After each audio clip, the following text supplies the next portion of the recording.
ازيكم يا حلوين عاملين ايه؟ مش بنزل لكم كل يوم فيديو بشكل مستمر بس غصب عني. تابعوا معايا الفيديو ده وان شاء الله هطلع لكم بنتيجة هتبهركم. انا جربتها مرة ولما جبتها تاني حبيت ان انا اوريكم الفيديو واعرفكم قد ايه هي بتكون هشة وجميلة جدا. النهاردة هنجرب الكيكة الجاهزة من دريم. زي ما انتم شايفين كده انا هجرب النهاردة كيكة الشوكولاتة. لو اول مره تشوفوني انا ندى احمد، بتمنى تعملوا اشتراك وتدوسوا زر الجرس عشان يوصلكم كل جديد انا بنزله.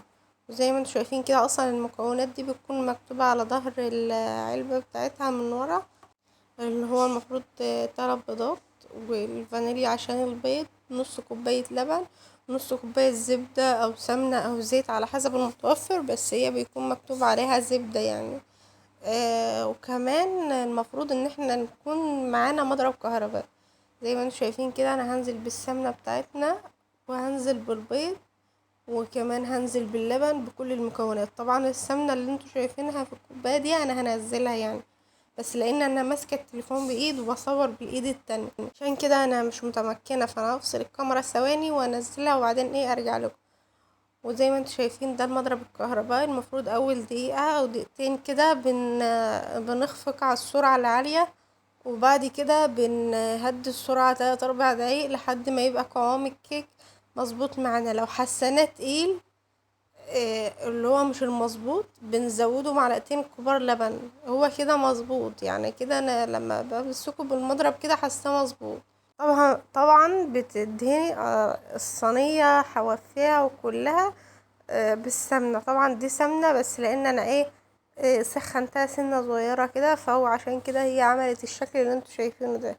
اللي على وشها ده سمنة مش حاجة تانية، بس عشان زي ما قلتلكوا ان انا سخنتها سيكة صغيرة فعملت كده. لما حطيت الكيك هي قامت طالعة على الوش كده، بس مفيش مشكلة عادي، هي بتدخل الفرن كل ده بيبقى تمام. زي ما انتوا شايفين هنا الكيك بعد ما طلعته من الفرن وبرد تماما. عاوزه اقول لكم بس ان مجرد ما بضغط بصبعي كده حاسه ان انا بحطها في فراغ. ده جناش الشوكولاته انا عاملاه معاكم قبل كده، بس انا مش مستناه ان هو يتقل. ليه؟ لان انا عاوزه الكيك بتاعنا يشرب من الجناش ده.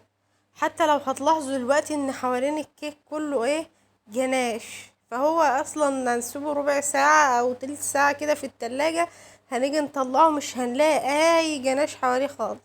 هننقله في طبق تاني. طبعا بقى عندك فارماسيه، عندك اي حاجات من بتاعة تزيين الكيك عادي، صوص شوكولاتة برضو فوقهم كده راحة جاية برضو بشكل عشوائي كده برضو عادي.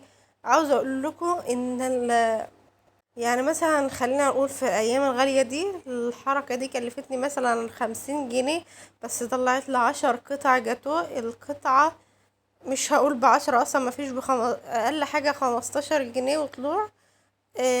العشرة ب150 جنيه، يعني وفرت توفير تماما تماما تماما لبيتك وعيالك.